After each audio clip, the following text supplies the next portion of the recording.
Katimisa nukorota kalawanye pe kakurazi daima londi tasla lukan ani maya tasla lukan ambra mansau kunmalong ula tamini kofe ambra salatu senama ani salamu senama kaula kusi ala kila sidin baga Nabi Muhammad sallallahu alaihi wasallam kene kijija kadawa lasi ka timisenu kawul modo ala ka dina nyafo timisenu ye kama soro dina adisi wala nyefe timisenu ko anana swahaba bilibililu melu kibla tasla ko ani mo susu kibla kawul tasla ko kawasi jamaluna ya rabbi kanu lade arjina kono ala mutela kanu lade arjina kono ala mutela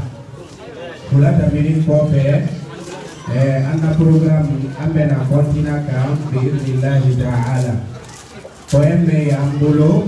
sisen wole anda kramo keba nai al ustaz Ibrahim Pita mei simantirila nai al malyala ani ay kramoyala ani directoria wole bena akawandi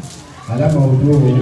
wole ka konsai dodama konsai menda annaba dunia adan naba kiyama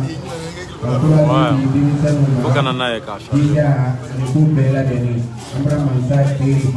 awato mempolange kanapa kashamba ala mudela kante baralada ala mudela orang yang tulus singkama anyan tulmalo bela deni mamu kakuman tuye ki itu malala falyatafaddal mashkuran mu'azzaban. A'udzubillahi minasyaitonir rajim. Bismillahirrahmanirrahim. Alhamdulillahi waliyyit tawfiq wal falah. Tasakkat lahu al-qulub fasa'idat bil-tuma'ninati wal inshirah. أشهد أن لا إله إلا الله وحده لا شريك له شهادة نستبين بها الحرام من المباح وأشهد أن نبينا وحبيبنا محمدا عبد الله ورسوله إمام الجود والبذل والسماح صلى الله وسلم وبارك عليه وعلى آله وصحبه أهل التقى والصلاة المسارعين بالخير كسواد الرياح والتابعين ومن تبعهم بإحسان إلى يوم الدين. أما بعد فمرحبا بهذه الوجوه المباركة. أسأل الله سبحانه وتعالى الذي جمعنا في هذه البقعة الطيبة أن يجمعنا هكذا مع سيد الدعاة محمد صلى الله عليه وسلم في جنة عرضها السماوات والأرض. أحبتي الكرام، إن الوصية المبذولة لي ولكم في هذا المجلس هي تقوى الله عز وجل، إذ هي الأنس عند الوحدة والقوة عند الضعف والعلم عند الجهل. واتقوا الله ويعلمكم الله والله بكل شيء عليم. أيها الإخوة الحضور، ها نحن على موعد مبهج في هذا المساء ومع نصائح قيمة بإذن الله تعالى. اللهم نورنا بنور الفهم وأخرجنا من ظلمات الوهم والهمنا حكمتك يا ذا الجلال والإكرام. سبحانك لا علم لنا إنك أنت العليم الحكيم. السلام عليكم ورحمة الله وبركاته. الحمد لله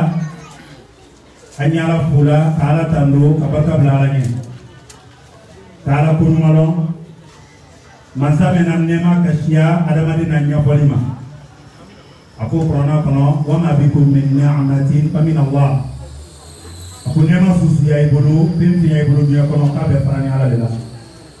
nam dum bana bunganya kontena bola mositi nem bisara la here dan bola ala kun malo ne ni ambebe ta ala kun malo na bere di ala molisa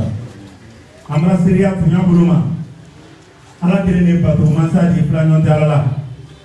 nin ye kumakan de di an ye sira halala ni haramu bɔra ɲɔgɔn dɔ mɛn na kalimatu tawhid ala m'an sabatira kan ala m'an sara kan ala m'a tɛrɛla nasilabanda dɔɔni nɔ an bara seereya fana an kunti Muhammad sallallahu alaihi wa sallama ala la jɔn de ala la kira de an ye salatu ni salamu ɲini na ala fɛ a y'o jiri kila de bani a n'a la sahaba bɛrɛbɛrɛ a n'a la bonden kolu a n'a fudumuso sanimani ani mɔɔ mɔɔ ba tun b'olu kɔsila kan fo k'a sigi kiyama don na ya rabbi k'an bɛɛ lajɛlen sabati al kɔsila kan ala mɔli kɛra o kɔbaden silamani saragana fɔlɔ min y'an bolo n'an y'an sara n'an yɛrɛ la k'an sara alu fana na wele ala ɲɛsiranɲɛ di ala k'i sara wele la kɔrɔna kɔnɔ bɛɛ la walaqad wassayna alladhina utul kitaba min qablikum wa iyyakum an ittaqullah komana sara mɔli la kitabu dira mɛn ma ka kɔnba ɲɛ maraban k'an sara alu yɛrɛ fana na ka ɲɛsila ala ɲɛsiranɲɛ de haramu to di ye ala kosɔn kaban ka halala baara ala yɛrɛ kosɔn alikina ɲini nata ma ya rabbi ka ala ye ala ɲɛsiranɲɛ baara nɔgɔya ɲɛ ala mɔli kɛra an ka foli ye bɛɛ lajɛlen ɲɛ an y'a ɲini na ala fɛ ale min k'an na kafo gbɛ nin dɔn a diɲɛna ko ma n'o ye silamɛya la wuliki ni silamɛya la waso di ala ye diɲɛ k'an na kafo ten fana ala la kira bɛɛ fɛ dawusu kɔnɔ ala m'o kɛra ɲɛ an ye dafa tarala bɛɛ lajɛlen fɛ parce que a tun ka kan ka daminɛ an bɛɛ de ɲɛna fana an bɛɛ de bɛnna a kɛko ma f'an ɲɛna mɛ komi mɔgɔ siama y'a kalama ko bac daminɛra bi de candidat dɛrɛmbolo bac la an y'o tɛrɛ examen diya an donna école ye Koya Côte de la donc an na centre de fo Koya wele kɛra sababu de an ma se n'ala sɔrɔ ma an bɔ ni yɛrɛ butun ka teliya wala n'a mɛ ye ni karamɔgɔkɛ k'a signalé wele ko ka lalili kana di baden bɛɛ lajɛlen ma lalili don normalement a bɛn ni mɔgɔ min bolo n'an tɛ kelen ye parce que an si ma se o niveau ma fɔlɔ normalement lalili kana ka kan ka bɔ tɔmɔli de tɛ alladhina jarrabu kathiran min al-umur même bara ko siaman kɔrɔ ay ka ko bere lon ay mo su bɛ bale mais denmisɛn kɛ ka lalili kana di a gɛlɛman ba de ka sabu kɛ nabi ɲuman la place la ni nabi ɲuman bɛ tɛrɛ la inni lakum nasihun amin ko ɲɛ kɔnɔrɔ bɛɛ la a ɲɛ kɔnɔrɔ bɛɛ o ye mun di ko mɛ di mɔ nafa dunuya k'o f'a ɲɛna min fana tɔnɔ di s'a ma n'a sara don min k'o f'a ɲɛna o la yira la an kɛtɔ kan mɛn fɔla a daminɛ ye n de yɛrɛ de fɔlɔ di ka na se ayi ma an bɛɛ de ni a baara ka kan a kumakan fana ka kan ka to an kɔnɔ de n'an baarala la ni ala sɔnna ma an ni diɲɛ diyabɔ ka ban ka kiyama diyabɔ an bɛ ala deli ka ala ye bɛnsema d'a ma ala wale kɛ fil bidayati naqulu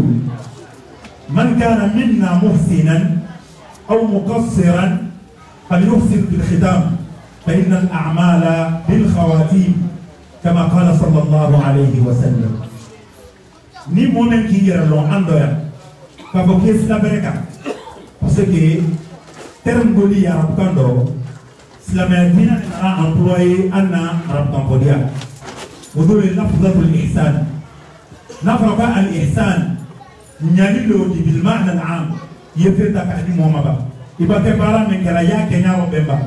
i ye foniseriya ka ɲa mɔdɔ la ban i y'a labato a ɲa bɛrɛbɛrɛ ma ban o de ye al ma'na al am li kalimatil ihsan mais silamɛya diinɛ ka mun ni fana ta k'a employé al ihsan silamɛya kɔnɔ daraja le diinɛ baara la a premier wele al islam kama fil hadithi jibril islamu ye mun di ka ala bato ka kalimatu tawhidu la lɔ k'ala kɛ kelen ni kisi kɔ fila ka bɔ yɔrɔ ka sari la tanga ka sundo ka hijina ka mɔɛ di ma ka ban ka jabɔ ni jabɔna bolo bolo o de tɔ ko silamɛya i n'a fɔ kira k'o fɔ jibrila ɲɛɲɛ min kan alayhi salatu wa salam ni mɔɔ min sera baara olu kɛra i ka sari kara i m'a k'i kun fɛ i ka sundo n'a juru kɛr'i k'a sara i ka kɛnɛ ka baara olu bɛɛ saniyara i k'i senbɔ fila ka fɔ yɔrɔ o de tɔ k'i bɛ kɛ silamɛ de ye a fɔra de ma ko al-islam ni silamɛya o bɛnna i ka baaraw k'a kɛ ɲɛ bɛrɛbɛrɛ ma i bi bɔ titiri o rɔ grade de titiri ma o di ala bolo k'i da yɛlɛ titiri filanan nɔ a ye fɔra o de ma ko al-iman والإيمان هو الإيمان بالغيبيات التي لا نراها بالحواس الخمس. أنا ما ديني فين لولا بيسلول لنا أدو لينيادي كما فنن ولا ما ينين كابوتي ولا ما يقولوا يا سانتكا كلام ولا ما سمعني يقولوا يا أمين ولا تقول الحواس وحواس من يودي تبلو تلونا ولا أيفروا لما يقول الغيب. الغيب ما غاب عن الحواس. نيتي فيما ينينا يقولوا تامنا ifari ta tushela inenda gutela inyexeta yena ikolota mangamena wole toko al hawas wote fe sorona wole toko ghaibu ni larola garad flana no dia fa wole mako mumini wole lana la ko saya yunyele di parce que nyata yena ay lana la ko malakan la nyini galime fon kaburu kono ay lanola kiyama ko tembo ko to mu hakaila dila wala nola kaburu nyini gali ay lana la Aljina ko ni jahanama ko ay lanala sirati te ko ay lanala kila ni menu tamina nan ko foranya nyama yi ay lanala même brasé degré oro wolle plier flanana ay problème ko al iman wolle mu'min ni na grado sabatira ko texte keri ko vraiment ko konna ikke wali ni kumanya ni balala be kaira ku illa ni kiyama ko la ala de grado flanana nima kilana al ihsan grado ihsan role أعلى من الإيمان. والإحسان كما قال النبي صلى الله عليه وسلم أن تعبد الله كأنك تراه. هذه الكلمة نمر بها ولكن لا بد أن نقف معها وقفة شديدة. أن يتمنى لك أكرم هل تني الله لسكتابه إبراهيم مطن الأربعين أنبياء كنورو كيا لا بتركم من يالا لا مكا مكا سرو دينا بارابولما ولا بليه كابو أبدي ما تسيلو ما فعلا ما كتير على كده ini modo yalla ni ko doni bela mais ala ihsanu belite ihsanu yemundi ye ala patro ko mi ala lo nyako le face à face ambe ko misaliya lo nendele entreprise président bi ndele société président bi wala man na lule lo yiro nya ba ke bero ma so ke ba ka nya meka anne nya te bero we kelendi wolu te kelendi iba mo bela entreprise kuna ina contrôle la kilo inya e bero tuma mena atependo ate fentien femiseni be ada be dala de we kala le penser que ina ibero donc kan ga ala patron teni ina fala nya ilale we ko sallallahu alaihi wasallam kuni do kama ka ala ko maki ala ku no ko ala nya ila silama ka kan ka de nyo ko do ala nya ila iba ke saraka mola ala nya ila iba ke ala patona ala nya ila iba ke kuma nyuma fala ala nya ila ika nyuma ke ika juma ke ala nya ila ni ite duguna alama ate pe oroki ko tien wala ma yeju yake wala ma ye jamba ke parce que yala la contrôle ko ala do na radar mel loni ando corona ka men ila wala radar nani afroma ni ala yeredi ya'lamu kha'inata al-a'yun wa ma tukhfi as-sudur nyaay plan men tracer ala ko ka kawlo to sunye men duguna mota ko idala ko ala kalama radar fulana ni malakalti wa inna alaykum lahafizina kiraman katibin ala ko malaka yeyko malaka bedel le sebelal le aye foy fana kala ya be kalama radar sabana le tukulodi yawma idin tuhaddithu akhbaraha bi anna rabbaka awha laha kuko kera duninka kukulo yere bina nya ko kiyama ala fingana ko le ka lo kaya nya ko radar nanane ala ma de yere piyasidi ibolo ni se yawma nakhtimu ala afwahihim وتكلمنا أيديهم وتشهد أرجلهم بما كانوا يكسبون. قد دافر مكي أما بلوني سيدكما. جون كان كمحسنوني. أنا فك أنصر مناي. نيكا لوكي وانيا كاي. إلى كوكتام. إبارانيا. يي كنترول لارو. يي تيجا. يا تولا بانكي هايسا. parce que me contrôle la bolo. Wele ko la bando menga. Ni no galon di foyi la bana. Ando bete ni. Te foyi ambela. Anye bedala sosoro anye détournement kala anye kukuru mul kala wati dola mais ita to yerero yi ila laban no makala ikana laban ka ala julu la wala mo hake rutuma yi contrôler ça ila ban woka parce que ibala laban meka ila wuli to le kan kan bela ban ala mo dira ana sarakana plana kunu daiman ala wajhin wa khawfin alla tuqbala minkum a'malakum لأن الله جل وعلا يقول إنما يتقبل الله من المتقين. سلامك كان كسلالة نواتي به. ala kana bay la bararo anni sali men kalani anni saraka men bola anni bato men kala anna qur'ana kan mosike duguro kan ibadiya ne nyasi magadi la bato saradima men da ko kila sali sarale te ko he odoyi ote monte men dila hiji saradi monte men dila saraka bo saradi monte men dila numalu saradi ma mo fana te men dila goma na tomila mais ala kele pele ba numalu sarada ala do na fo qur'ana kono koy ala ngeslanye mo le tatala ni patron ko men ba teni no le tatala ni ki ba teni no la adila bala mina men bana à l'heure ñewele la bara saradila ni to la retard la adadi ala ngeslanye le mo la bara lo be saradili makema silama ka kan kingi jale ka sala ne mo bere no frante de nan ka ma ke to ma to ali silana li ala nye alquran wole anna sarangana planan ni anya mbulu ka ala ngeslanye la sanna bara lo sarada na so bara nyuma kala kashia mais même wota la bara sarata la kiyama o mashia ya rabbi kana bara sarata ngoro ala ko ikan ana sarangana sabana fakiru fi anfusikum wa fi niyatikum wa maqasidikum wala yu'jabu ahadukum minkum bi'amalihi bal ya'tabiru nafsahu muqassiran wa muhmila wa yankasiru bayna yaday rabbih subhanahu wa ta'ala kana as-salaf yaqul law a'lamu anna Allah taqabbala minni mithqala habatin min khardal لتمنيت الموت وذلك من شدة خوفي من الله. هذا السلامي يمري صون إيرما كمان يمري إنيانكما كيمري إلى لانيما. بكرة نيجان مريا نمان بيكالي لا لانيما نمايلا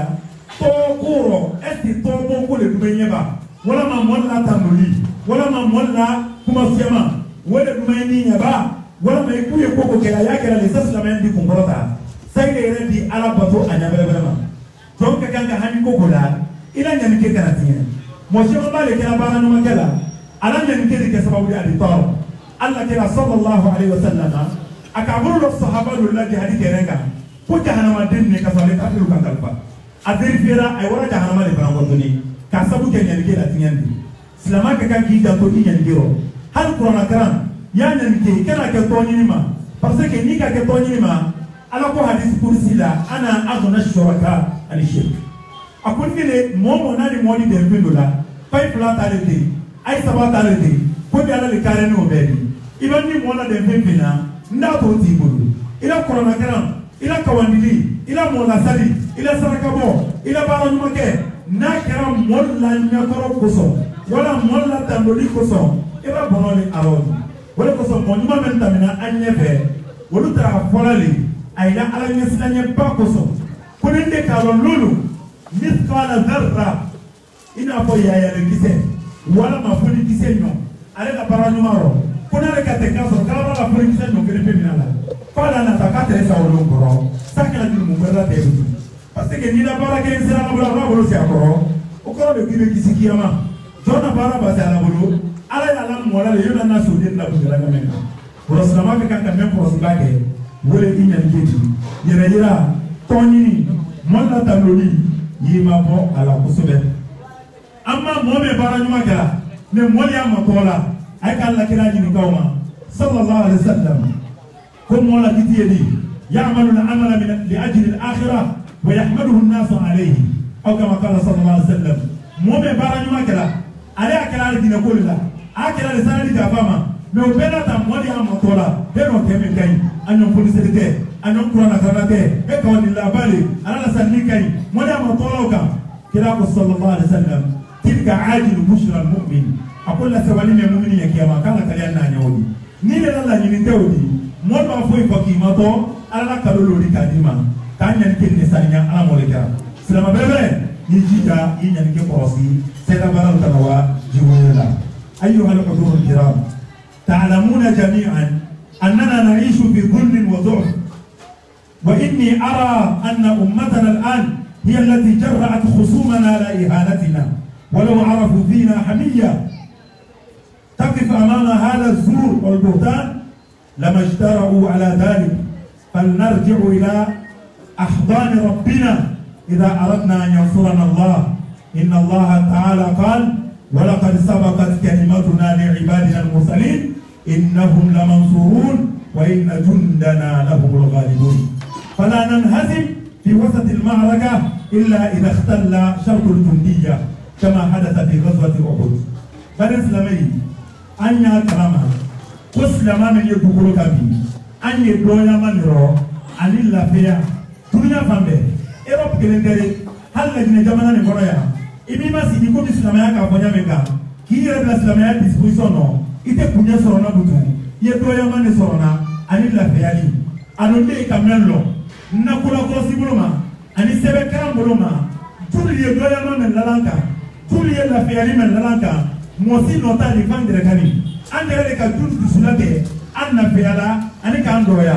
nan ka longa na dina keleya yi anna panni de setola na dina dabe nan ka longa besangere la keleya dila islamaya la développement no tulte sulate nya susulema ka di amma wala ma ka andoya Allah subhanahu wa ta'ala ko korona kono pale kuma kan baba sinyana ababa kongona ababa la tela ka fo pale la keleya ni ndeme pale Allah surasilu même que dans la cellule ayi mo ganyo be ko ni ganya to wala ko so ante se bila tuli amayele fala la sumasia sarati batinya ando to namena ina bokera uhudi to namena uhudi kele ro alla kela ka fo so abayne ko kele leti anye ko kele ka mo men rasi madina ko ti bele ba do yi ay fala ma ko jabal ko me ko ti onya be ko ti deni do ma ay fala ma ko jabal rumat me odi wolu flatema makmara tu shuhada ni sansabaro do noma c'est le frère même saraouli kele ro mo piro la be kaburi ni wala rasim sayyidu shuhada hamza alayhi wala baqiyatu sahaba ridwanullahi ta'ala wo kele guli alla kele ka fa sabai ma ko mo do li ko li ma ko ni ke ko ti de ni menga wolo na madina bunya ko ma te ko ha yoro ro yi nanye bi melo ni madina rata bi be ka akolu nyana ko ni ma ko ni ke ni ansira dulla ay kala ji nay siranna ay kana ji halal ka mbeba alme ku ya de kalaw kay kana boya sahabay turay no kele da mina ratu manamena kele da mina alla kele na la sahabay ganyara ay sira tulla tulburla kay bolo fe dolto sahabay men tora ko ti do mandano ka alka men ke islamay ra kele to no la de da mina dol ka fo falla kele la nyinne ay to ay to ya rejerla ko ba ay kele raba andra ganye anta bu tanya man men fena de na fala mo boya anto ya na fasitana groupe to kele ko pan de bola kela kuma kan kele peso so abisi bala wala selama ne kela ko kanyera anu ya hande ko ko kanfa pan na kela na fanya na kai bwa kusuna te bola pa kele be jira ka modo matani to ko ti ko kan men to e kan ka to la fu to bora ko be ko befa ka ban ka ji Allah kela ko sallallahu alaihi wasallam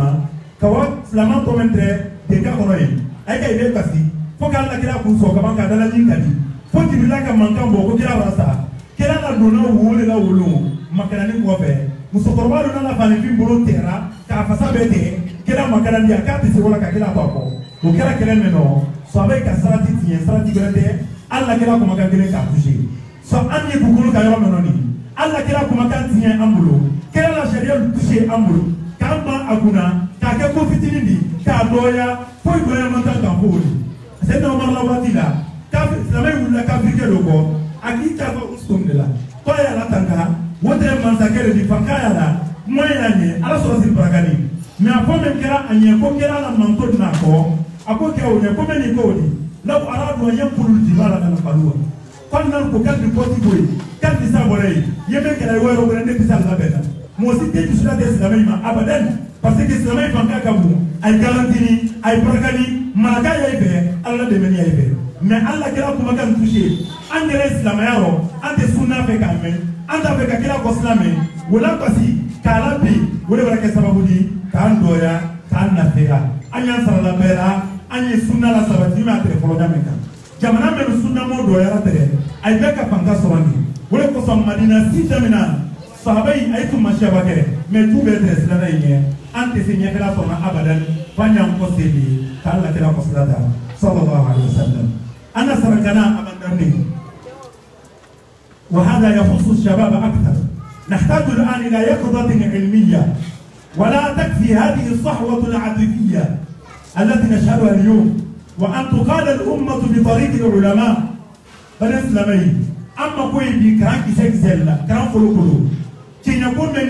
مني كلام يقولون ولتنا كوني على وكو سلام تمسم أني لوني مني كالوني ما كالابو il va faire fanfa hali si bon kono ye karanke parce que guerre ne bi kono bi ay problème ko na guerre technologique al ghazw al fikri hakilla kele kana kuma ma cinyani di ka naslamero ka mon na muti ka muslamama nislama dem sen makka anye se kana mon fana ko biaki kar sabati to al tawka ana mo be di mamuti la kafir ne kumulo ani firakul ne kumulo afo ite se kumala doni na finyana kala kala la tasdalu ka sabute ale miriyala ele la karama shia isobelo te karama ire timalo la karanda kuno wodi ke sababu di nyabe ite se ka dina deba odo bake ibra maloya parce que landa le laniro ala ire bulu momo la dina karana ala la swale ki ibla isobelo te la ini dede ala ko qur'ana kono thumma awrathna alkitaba alladhina istafaina konda ala ka qur'ana loni di mollema ngere ka men suwandi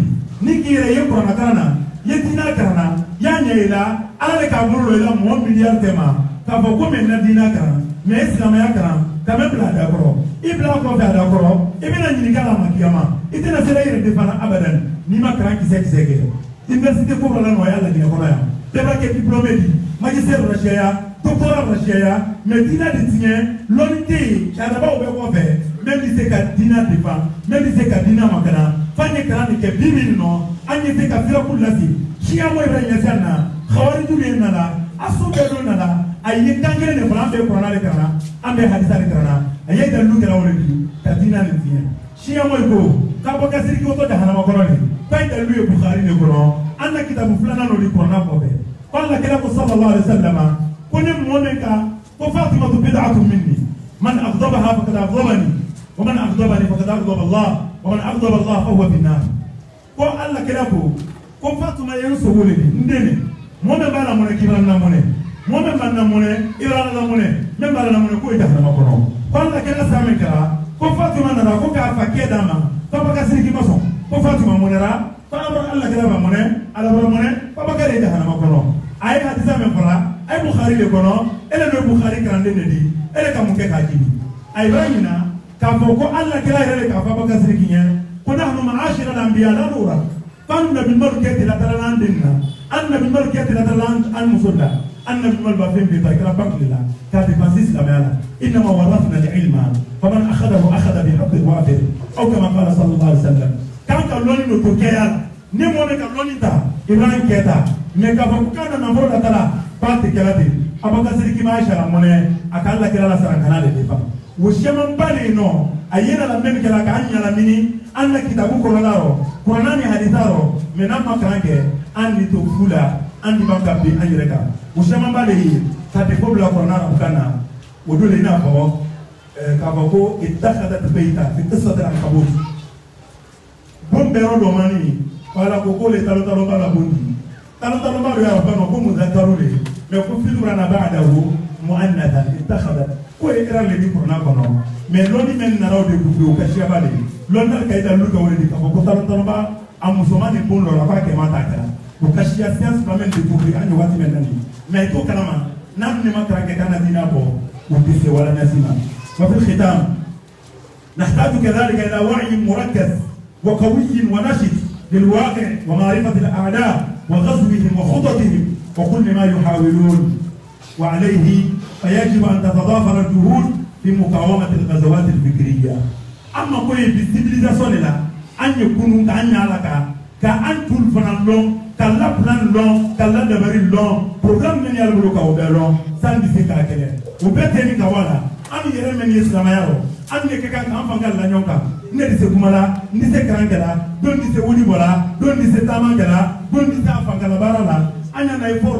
لا ده سان بيسولا نيفه نيوكلا أم بدي فانكاسو يكون يباتي ماذا أن يدناي كأن كما لبان على يسلم كم توزو أن يسلم أن يكون على كو أن يوموسو أن أدينالا سلاميامي منا ولي civilisation سلاميامي نبليا ولي كوايادي parce que akela dolu kono ko ma fanya menga ni kemen kala ko site kada silasi ay dina balale ko ma fanya menga ko yi kawali wala ma musume ka ya fwali ka ya la ma ko nyuma atima na mana rotolo do dia ko yi kawali ka soro kawai moment français kante anglais kante arab kante iba dictionnaire ol fuidala ka ite kawa soro français kan naturel lo ita soro anglican no mais ay qur'ana le kono ala ko qur'ana ko wa najmi ila hawa ma dhalla sahibukum wa ma gawa fa asa adam rabbahu fa gawa adama ka ala soso menge ala ko ka kera bawani gawa yayi ala soso de ala ko kira muhammadu sallallahu alaihi wasallam ko man kali lulula ani lulu bi rawati menna ko muhammadu ma fili afana make gawadi me ay la kama ke gawadi sura ke o kono ka wala sam kono kardine ma za al basar wa ma taga fa nyama jalan jalan ay refna ma dana ta mi finsi ma bendia ibana modo ta mena bala ka sibilide kay da ko ni ambilia ali to ita ma benna bala jaladi wala ma bila ate ko kalama kira wala ko ardine le me ma bo pama ama ko ma yadama aka be ma bena kore kama kala ta manke mo ma jala mala kama jala akene ma tere wala ko parce que civiliser ni mo me aka civiliser ka nyamaka ka sania yes la mele nala kila ka fonya me ka kete ko so européen ni ka histoire kara civilisation pour Europe avec bonus na me ibrali kuma mena c'est la capitale de Andalus Palestine civilisation pour les ka Europe France Amérique États-Unis menini ay be ka civilisation wala ko sala sorian do ya fala kuna anu madinuna lil islam wal muslimin fa hum alladhina allamuna an-nadhafa pas damay la dunya la parce que quand ka maka ka sangala ay tumbanya la tal ko bula ay da fani ba mai mala ko na sima ay non ne de ay tumaro ne mon se fa non na libura parce que ay ta betre pour kasale di ay tay sangala ando na fa no di si ko sila ka blikana foi ta la parce que anya sangala anya sakita an kununi anya la kani an ka kiyama no an ka dunya no ne silama ma mo me wasa jahannama le loyda aqulu ma sami'tum wa astaghfirullah li wa lakum wa li sa'iril muslimina min kulli dhanbin wa khati'a fastaghfiruhu innahu huwal ghafurur rahim wa atadna bihi. Barakallahu fikum, ma sha Allah. Barakallahu fikum wa ahsana ilaykum.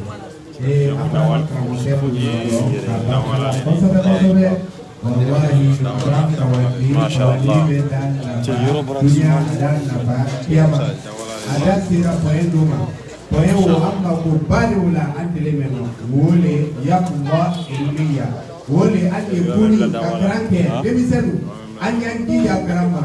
eba me ko biya wanyeme demisenni eba me biya to ko fe demisenni ni demisen bora ko siro ko tena nyala ko oro demisen kakanga buke wole isobe dum kabarage to biya kawle ko ayyuha shabab khudhu min anfusikum wa antum shabab fa inni ma ra'aytu al-amala illa bi-shabab qalu demisen ayay dija alla demisaya wati ayy barake ayay dija ayla demisaya wati ayy kranke ayla demisaya wati ayy suro salike ayla demisaya wati ayy dawake ayla demisaya wati ay bisika ku bela denike fa inni ma ra'aytu al-amala illa bi-shabab qali tayila ka bo bara bisikela ibisika slamaya deme ibisika slamaya avance kala wanyebe poki to demisaya lero ni ini demisaya ro ibisika musia manke meni demisaya wati wole tambira idaye idisika nimisa ibrahim mobadi ibrahim koroya idisika kodolke wole ko to lodila siamaye demisaya wati tumbatambe ay tra kasilale ay tra daisi kay boloki dol daisi kay bolola kuno dol daisi kambusu ya bela denike doko Abul Hasan al-Yusi Abu Hayhata yartaibu sujadu idha fa'a wa ya'udu shaykhun fi shabab al-furhadi ko demisaya ten yomi klasi na bore bolo kate atena kera yomi adre nyame mbuto itisa tala ka sude ka ke yomi akeni nyame itisa tala ka kara yomi akeni nyame ayo nyale demisaya na wara atini kose ya ukro aliponako dhahaba ash-shababu fama lahu min 'audati wa ata al-mashib fa ayna minhu al-mahrabu kodini sayabra wa atini kose ya ukro kosibe brana iwato pour la kawami nisibe nara ikorola lumbena iwato mi itisi kabara pake uko itre yeli menkela itisi kayo uko itre tali menkela itisi kada uko itre kurazi mentre la kasuro selike okurazi batila uko inyabra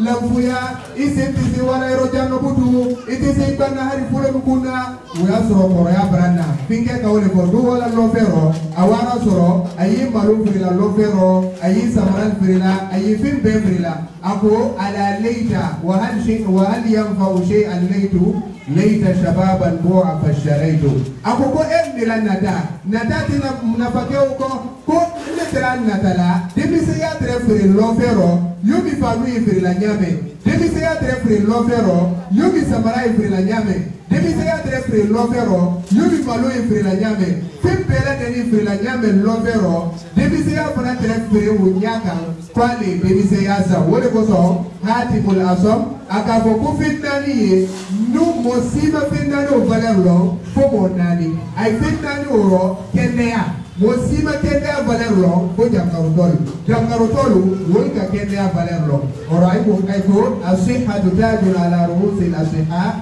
la yarahu illa al marda ko kende akenu bi man sayafula mosita ila ko jamgaru tolu melu la hospital la melu la ni borgono wol dolia na talabi alla milliard woliya na talabi ay la millionu alla etasika bebinalla mesa yekendea ayekendea dabani soro abisika ku bege kendea menno me kendea obrawa wole ko so mosima kendea valerlo ko jamgarotol aflana imundi ashabab demiseya mosima demiseya valerlo ko mo benu bra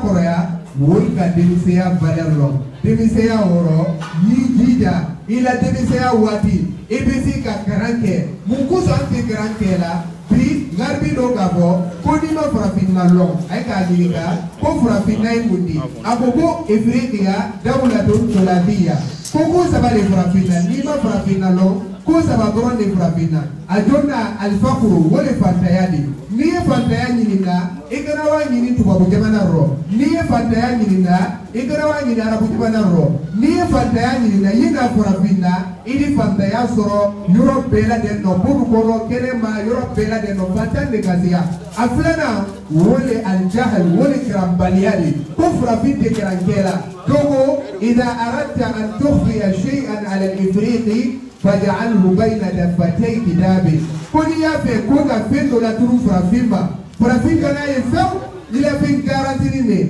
ila sani wala ila wodipe wala ila diamant yafe kalamara abla kitaburo wala yabla quranaro ni kabla qurana tema ko frafi wala kitabu tema ko frafi tena ayela atena sunyala kama surati kitabu tala kakara wala ko saika iswaia doge kuni wala tubabu jamana ro kuni ka mo kebe lalo kuni wa ko montane sorola meye karambalibi me ni na frafina ni ka mo kebe lalo iwato mo kene sorola me karani ko frafi jamana te même mo karani sera mo kemero bisabaro frafi jamana te ko même mo karani sera ni ka mo kemelalo ini se ka mo bisabaro me karani o kasoro anna korota we karani ro anna nyefela wa we karani ro bela derin kakan ki soberu karama ki tesiri karani bena anna wa nyefe karani bena an korota karani di valer dama anya efen suuslate abela denin pantole do ko ni fo la tahsabu anna al manasib wafiya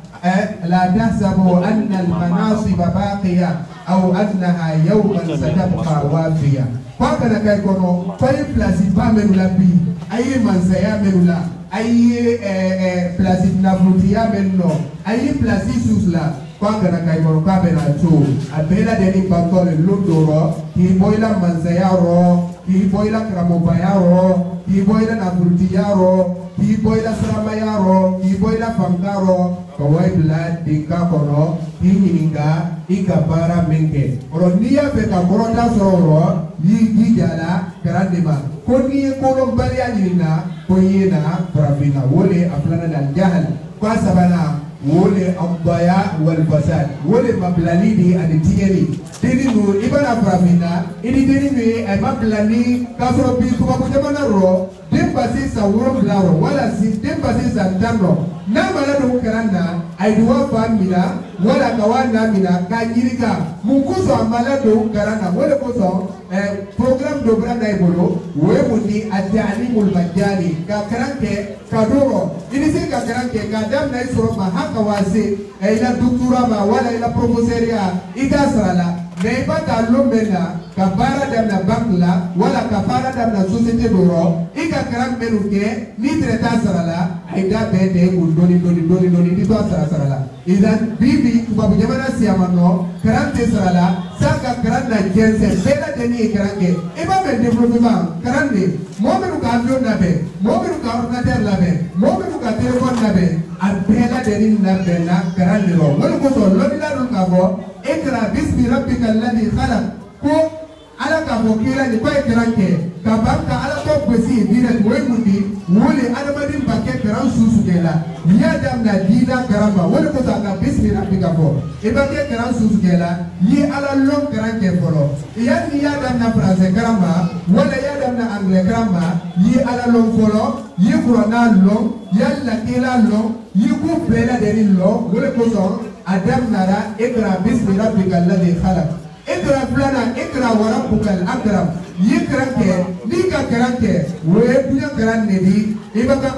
ala lona ibaka qur'ana lona ibaka kila lona ibisi ka bunya karam ela denike ibisi ka français karam ibisi ka anglais karam liga français karam wala ka anglais karam isila ka feto la bo ile kala mo forodi meka la bo yuri mo forodi meka ordinateur la bo wala mo forodi meka qur'an la bo ikini ikara lejela ka kabay direma ka fo anta a'lamun nas ile le korota ni kata mi beka ile le kara ni kata mi beka yalo mansan meki dam mansa ukarani di mansa ukorota ni di wa rabbukal akram wala ko sala ka fo wallahu khalaqakum wa ma ta'malun ala le kaidam anayi bara susujela ayi ordinateur men na benaba ayi telephone men na benaba développement susu uro ala le galudam ala le fere wo sababiya idan nanga be ka koroda fanyi grande ke ati se wala grande ko ni ya fe ka dunya kaira soro ka banka tiama kaira soro ni grande ke wala sufyan thawri ako la a'lamu martabatan ba'da an-nubuwwati afdala min al-ilm